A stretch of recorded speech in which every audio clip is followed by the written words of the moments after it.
What's up, my wizards? It's Dev and Ziggy, and there's a fish in there somewhere. From Mtg down there on your screen, we like it at Magic, and today I am finally ready to bring you, after weeks of tweaks, a 5-color Gates deck. Now, right out of the gate here, grown, I gotta tell you that I have never, in 4 years of YouTubing, agonized over a deck's construction like this much. There have been already multiple high-profile finishes for the Gates deck in Standard, and they've all been built different ways, and it's never been as competitive as this. I just never thought. If you'd have told me 6 weeks ago that the deck that would distress me the most during a given deck season would be Gates, I would have thought you were a crazy person, but it turns out no. Gates deck is really difficult to build. There's only like 16 to 20 firm slots in the shell, and then you can do whatever you want with the other 16 to 20 slots. So building this deck is kind of a brewer's paradise and nightmare at the same time, because filling like 15 or 16 extra slots is easier said than done. It requires a lot of testing, not to mention the mana base. You have never seen a mana base this complex on the channel. Let's go ahead and hop into it. There's a lot to talk about, but remember, like, share, subscribe to the channel, hit the bell for notifications, blah blah YouTube stuff. Join the Patreon if you want, link in the description. If you throw $1 in, you get to vote on what decks you want to see on the channel. So all that said, let's talk about Gates. Now let's kind of start with the basic shell here, the things that we kind of all agreed just have to go into this deck, starting with Gates Ablaze. And the reason I start with this card is because it's kind of the most important card in the entire deck. See, this deck is pretty much always going to be kind of a slower deck in philosophy. You know, most of our lands come into play tap, so there's definitely that. But we're kind of a ramp deck. We're trying to do some fun stuff at the top of the curve, so we have to get to the top of the curve. We have to get a lot of mana to actually do what this deck is trying to do. Card just really gives us a lot of breathing room. That's what this deck needs most. You know, good in the early game against aggro, but scales well in the mid and late game to keep the board clear against mid-range too. The card is fire. But puns aside, and honestly, apologies in advance, you won't get too many puns this video. I ended up taking this deck like way too seriously, so I eschewed puns in favor of serious analysis in a lot of cases for this video, and again, I'm sorry for that. But as I was saying, puns aside, a slow deck like this obviously wants a good sweeper, and Wizards kind of baked a good sweeper into the Gates philosophy, so all 4 copies of this. But you know what else a slow deck wants? Good card advantage, and they've also baked in an amazing card advantage piece in Guild Summit. This is another good Gates piece that scales really well. You know, sometimes you will play this on turn 3. Make sure you resolve it against slower control-y decks or decks with counter spells. Go ahead and get it on the board, because you can end up drawing like 3 cards in the next 3 turns off of this. And not to mention, you can play rampy cards and get even more cards off of it than that. So Guild Summit is sometimes fine on turn 3, but later on in the game when you cast this and you have 2 or 3 available Gates to tap when you cast it, then it's just crazy. You know, draw 2, 3 extra cards, and in the very late game, sometimes this leads to 4, 5, or more extra cards, and it can really help you close the game out and find whatever you're looking for. To sum it up, play this card. There's a pun for you. But anyway, on to the rest of the shell, which is actually mostly ramp stuff and just a couple of creatures. You might be a little surprised by what I ended up doing in this deck, but I think that Growth Spiral is definitely in the shell. I don't think everyone would agree with that, but a lot of what the successful versions of this deck are trying to do is get Growth Spiral on turn 2 pretty much every game, and I understand that. Now, we're playing enough lands to where this pretty much always ramps you, especially if you get it on turn 2 or 3. It's very likely you're going to be able to drop an extra land with it, and that's especially important if you can do so at instant speed, because usually you'll play this at the end of your opponent's turn, drop a Guild Gate, and it's like it didn't come into play tapped, because you'll immediately get to untap it. Oh, and by the way, before I get off this card, one more thing. Early copies of Growth Spiral that follow one another, you know, Growth Spiral on 2, Growth Spiral on 3, can spiral out of control quickly, mind the pun again. Especially if you're able to drop extra lands both times, it gets nuts. We're trying to play expensive cards in this deck. That'll help you do it fairly quickly. So again, all 4 copies of this, because you really don't mind seeing extra copies, especially in the early game. Something else that we're playing in this deck to help ramp us a little bit is Circuitous Route. All 4 copies of this, but this is actually, I think, a pretty flexible slot, especially for the 4-color versions of this deck. I think they could probably get away with 3 copies of Route, but in this 5-color build, I'm going to play all 4 copies. Now, obviously, this card is just amazing for casting expensive stuff. You know, it's basically an explosive hesitation for those purposes, but we get a lot of extra work out of it in this deck because we got Guild Summit. It's incredible with Guild Summit in play. Or maybe you want to follow up with Guild Summit and tap some of those extra Gates that you searched up. Either way, it's a good interaction. Plus Gates Ablaze, you know, you go Circuitous Route sometimes on turn 3, courtesy of Growth Spiral on 2. And then you're able to hit Gates Ablaze On turn 4, yeah, you had to wait a turn, but usually you're comfortable with doing that anyway. We hit Gates Ablaze on 4 for just this huge amount because you were able to secure this route on 3. So that's a play that's available to us, and it's an important one too. But mostly, we're not only trying to ramp, but we're trying to make sure that we have access to certain colors of mana, because we want, especially white mana, available to us in the late game, and this will guarantee that we do it without having to play a bunch of ancillary white sources in the mana base, so it's an important card for that as well. Now, to sort of finish off the shell here, I'm playing 2 copies of Gate Colossus here. Now, let's go ahead and address the sort of elephant in the room. I'm only playing 2 copies of this, and I said I'm finishing off the Gate shell, so I'm not playing the Ram. A lot of people are playing the Ram, some people are not. I want to point that out. I'm not the only one cutting Gatebreaker Ram, but I guess another pun here. I'm actually working in more puns than I would have thought. But don't be a sheep and just assume that you have to play the Ram. You don't necessarily, especially in a more control-y build, which if you haven't noticed, and you definitely will notice as I move on, is what I'm aiming for over what some other people are playing. Now, Gatebreaker Ram is still in the sideboard. But that said, you'll see some people play all the way up to 4 copies of Gate Colossus in the main. I don't necessarily think that is necessary either. I know I use necessary twice in the same sentence, I don't care.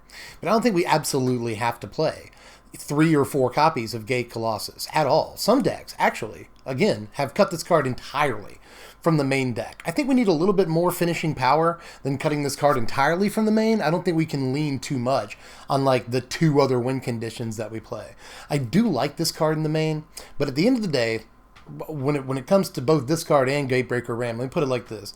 There's saying that goes something like, when I was a child, I embraced childish things.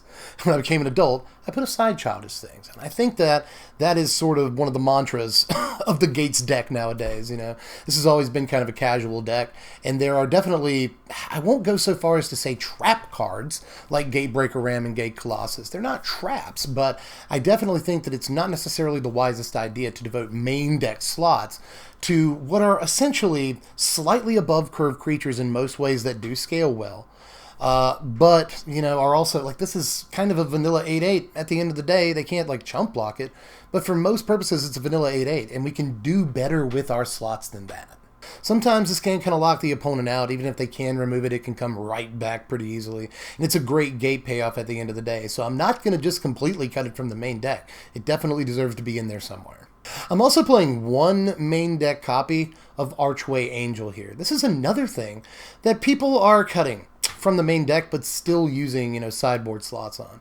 I'm not entirely comfortable with that. I think that Burn is too good of a deck in this format right now, and especially if you're planning on playing this on Arena in best of 1, I think you need at least the 1 copy of Archway Angel in the main deck. The card is just too good against that deck.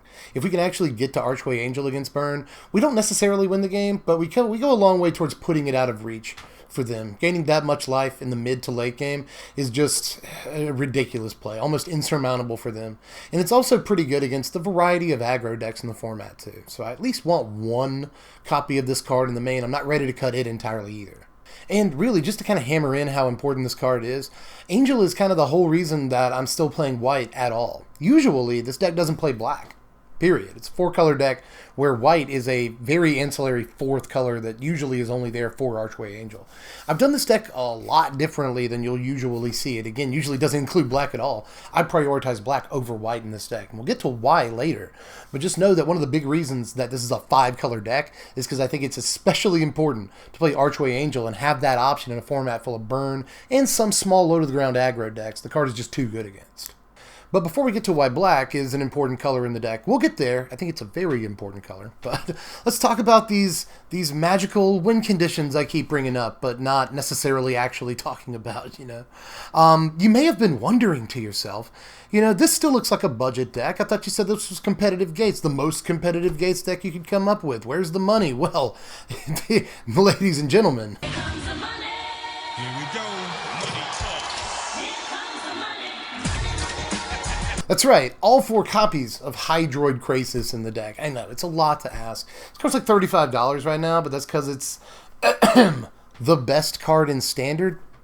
maybe. It's the whole reason that the Sultai deck is good, and it's maybe the best deck in the format right now. There's a lot of specific strategies risen up to take out Hydroid Krasis, and I think when you got that many haters, that means you're on top. So I'm going to play all 4 copies of this card. We're a ramp deck, dog, so we're going to have, 6, 8, 10 mana an awful lot of the time, and Hydroid Krasis is good at pretty much every single one of those slots. Even at 4 mana, this is very often a fine card.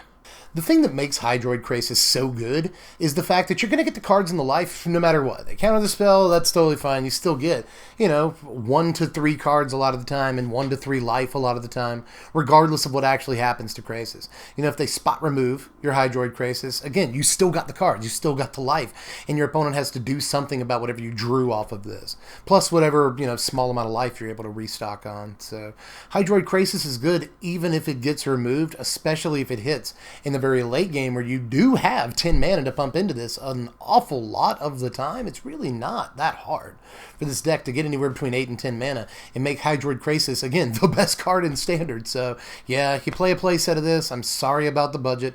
If you don't want to play it, just play Ram. Play more copies of Colossus. Yeah, there's ways not to play this card. But again, if you're trying to make the most back-breaking version of this deck, it has to include Hydroid Krasis because Hydroid Krasis is the most back-breaking card in Standard. And you're the most backbreaking kitty in Magic the Gathering YouTube videos. You're fatter than me somehow. But anyway, the other win condition this deck plays is 3 copies of Expansion Explosion. And yeah, in the later game, this is definitely a win condition. The deck looks to extend the game to the point where this can do a buttload of damage all at one time. But even if it doesn't finish the game for you all at once, think of it kind of like a Hydroid Krasis that does all of its combat damage up front, You draw 3-4 cards off of it, and you do 3-4 damage so you can blow something up, or you can just hit them in the face.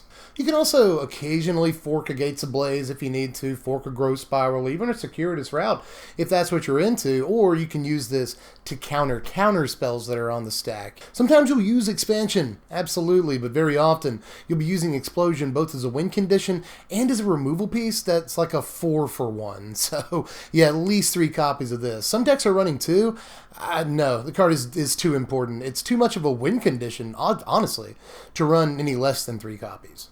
Any fewer than 3 copies? That's how you English. But anyway, let's actually get into why I decided to play black in this deck when so many people don't play black in this deck. Well, I'm actually kind of looking forward to how the meta is shaping up. This is a pretty diverse Standard, but the decks that look to be on top right now, and I have to talk about the meta. I'm sorry, I know not everyone enjoys the meta talk, but that's one of the reasons the deck was built the way it was built, is because the meta is trending the way it's trending. Right now, Sultai, which is basically the Wild Growth Walker deck that adds blue for Hydroid Krasis and some counter spells in the sideboard. That is maybe the best deck in the format, and Esper Control is kind of the natural foil to that deck that's kind of rising up to beat it. So we have to beat both of those decks. We have to kind of have the long game, the grindy factor that we need to beat the Sultai decks, but we also have to be able to sort of prey on the control decks as well, get good answers away from their side of the table, and not just have, removal against creatures. Like Gates Ablaze is pretty much useless against the Esper Control deck, and it's a card that we carry 4 of, so we also have to carry pieces in the main deck that are good against slower creatureless decks. So to try and solve these problems, we've run, this is kind of what I've been building towards here. We're going to run 3 copies of Thought Erasure in the deck. Ziggy left. He was like, you got to defend this one on your own, bro. But I actually don't think I have to defend this choice too much. As long as we can contort the mana base in order to play this by turn 3, I think that's what's important, and not necessarily turn 2. We get it on turn 2, we're fine. But if we get it on turn 3, we're actually happy with that in this format too. I've seen some decks playing cards like Chimera Possibility, and I've considered playing Opt, which I will still consider playing Opt as a matter of fact. I think 1-mana plays are actually kind of important to this deck, so we can actually do something on turn 2 if we have to play another gate, But didn't end up playing that because Thought Erasure is something that kind of achieves the goal of a card like Chimera Possibility or Opt, in that it digs us a little bit farther into our deck, helps us find the cards that we need. while also interacting with some of the cards that we would otherwise have trouble with. You know, things like Wilderness Reclamation that are so important in this format right now. But also just control cards, counter spells. We can get those out of control players' hands. While also getting Hydroid Krasis out of other people's hands. That is maybe the most important card in the format. Again, Hydroid Krasis. So this is maybe the best answer to Hydroid Krasis in the format because it proactively answers it without your opponent having to get any cards or life off of it. I think Thought Erasure isn't necessarily an elegant answer given how much we have to contort the mana base to play this card early in the game. But I do think that it's the perfect answer against too many decks in the format not to want to play black in this deck. But given that we are playing black in this deck, that actually opens us up to a couple of other options. So we're going to play 2 copies of Cast Down here in a slot where you'd normally see 2 copies of Lava Coil. You could still play Lava Coil if you wanted to, but we've subtracted a red source from what you normally see. Sort of. We'll get to that. We've sort of in a way added a red source. We'll get to it in just a second when I get to this ridiculous mana base. But in any case, I took Cast Down over a card like Lava Coil. Cast Down doesn't kill Lyra Dawnbringer, neither does Lava Coil though, and Cast Down has the chance to kill, say, a Doom Whisperer or another big creature, you know, Wild Growth Walker. That's a good reason to play Cast Down. Cast Down always kills Wild Growth Walker no matter how big it gets, but I'm definitely open to arguments not only on this card, but on pretty much every card that I played. But we actually get access to another main deck black card here, and that's Mortify. This is one of the most difficult cards in the entire deck to cast, but I still think it's worth playing. Just as far as, you know, a main deck answer to the myriad problem enchantments in the format, I think Mortify is kind of a must include. We've got 1 copy here and 1 copy in the sideboard because it's amazing enchantment removal that also has the benefit of taking out big creatures that might even outscale a Gates Ablaze depending on what point of the game we're at. Has the fish come out for any of this? I'm pretty sure he's scared of my voice. I have my voice booms and carries, and I don't think fish like it. I've caught like 3 fish in my life, but I've been fishing like 30 times. I think that fish just naturally hate me. It doesn't matter how much I like them. But in any case, I got cats that love me, whatever. But in any case, there's 1 more card in the main deck, and that's the 1 copy of Negate that we're main decking here. Now, we're playing the other 3 copies in the sideboard. It's incredibly important to carry this against not only control, but again, this counters like problem enchantments that form the basis of entire decks in the format. So I think Negate's really important. So important that even though we'd normally play the play set in the sideboard, I'm going to kind of move 1 in, sneak 1 into the main deck because there's too many relevant plays for Negate right now. Now here is the mana base, ladies and gentlemen, and I'm trying to keep this as simple as possible despite what looks like a ridiculously complex mana base, but basically here's how it breaks down as far as natural sources of each color. We've got 12 blue sources, 11 green, 9 black, 7 red, and 3 white. Doesn't sound like much, but we do have Growth Spiral to help draw us into early lands, as well as Thought Erasure to help get us early lands if that's what we want to get. We've also got Circuitous Route to get specific sources when we need them, so it's a lot better than it sounds as far as natural sources, especially when you factor in Gateway Plaza. This is one of the keys to a 5-color deck as far as gates go. In 4-color gates decks, I don't think you have to play this card, and most people aren't, but if we're trying to play all 5 colors, Gateway Plaza is incredibly important because we've also got Plaza of Harmony. And Plaza on turn 2 into Plaza on turn 3 is an addictive feeling. You don't want to play all 4 copies of Gateway Plaza. I think that is a trap, but at least a couple of copies of this, because very often we don't mind playing Gateway Plaza on turn 2 into Plaza of Harmony on turn 3 because it just opens up every single play in the entire deck if we can get that sequence. Now here's the sideboard. We get a lot of benefits as far as adding black to the deck here. We get Duress, so we can just go completely into anti-control mode. We get Thought Erasure, we get Duress, you know. Against those decks, very important. But we usually add Gatebreaker Ram too. Yeah, finally, Ram's in the sideboard. Wasn't in the main deck, but we do want extra threats against control decks, and Gatebreaker Ram is actually a really effective threat. I'm not gonna say it's not. So I'm not going to take that away from it. The Rams may not have done super well in the Super Bowl, but they're a fine Magic card, so we'll play 3 copies in the sideboard. As far as Negate goes, yet another anti-control card. I think between Duress and Negate and Thought Erasure, we just not only tear apart control decks, but also any Wilderness Reclamation deck that we come across is pretty much dead in the water, and those are in very important decks to deal with in the format. Not to mention Burn, which is kind of a bad matchup for us. Duress and Negate, also good in those matchups, as is the second copy of Archway Angel that's in the sideboard. This will always come in against Burn, because again, too good of a card against them. As far as the other stuff, we've got another copy of Mortify for dealing with problem enchantments and also dealing with big creatures that we otherwise couldn't deal with. And then Hostage Taker. Interesting looking slot. Again, we've got access to black. Why not play Hostage Taker? I guess the question is, why do play Hostage Taker? It is, too, an effective card against Hydroid Krasis. Way too effective to pass up, I think, as far as a sideboard slot. I'm almost ready to play this card in the main deck just because Hydroid Krasis is everywhere and this card is so good against it. But here are your power rankings. Right here, you've been waiting on them. Final score of 66. Pretty competitive for a Gates deck, especially given that there's really not much money in here. You know, we play Hydroid Krasis, that's money, and some, you may have noticed, shock lands I didn't talk about when talking about the mana base, but we do want some, you know, some open mana on certain turns. We want some of our lands to come into play untapped so we can actually play on curve occasionally, so we have to play some shock lands in here. So there's some money, but overall, not much. We end up being a very versatile deck with a fair degree of defense and a lot of resiliency. We can get to the late game, we have all the best plays in Standard. Expansion Explosion, Hydroid Krasis, you know. So we just go ham in the very late game, but there are some early game ways of keeping up, especially with our sweepers, our card advantage like Guild Summit, our, you know, other removal pieces like Mortify and Cast Down. We've got ways of interacting with our opponent's hand and getting problem cards out of their hand. Not even just creatures, but again, enchantments, planeswalkers, spells, and stuff like that, counter spells, be a thought erasure. So this deck ended up being extremely versatile, and that's kind of what I shot for above all else. I didn't necessarily want to work in gimmicky cards like Gatebreaker Ram or 3 or 4 copies of Colossus, you know. I wanted to just kind of devote as many slots as we could to important, powerful, interactive cards, and in the end, I think that's what makes this the best Gates deck.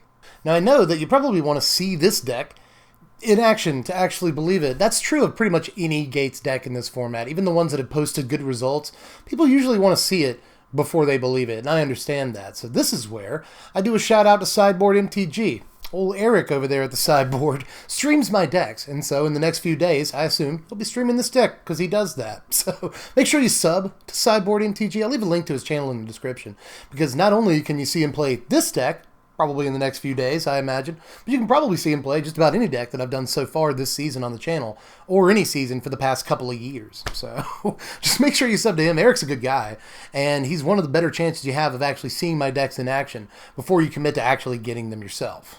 And I really hope it doesn't go like 0-5 with it now. That would be terrible. But in case you are interested in trying this deck out for yourself, you should do what you always do. First link in the description box down there will take you over to TCG Player. My spances, they're good folks. They're good to you, boy. So make sure you click the link in the description and view the deck list over there. You can grab any pieces for the lowest prices on the whole interwebs on their website, or you can just view the deck list at your leisure without having to watch this long-winded explanation of why I did what I did all over again. You can just look at the thing in a list and be like, oh, okay, that kind of makes sense. I see why he did that.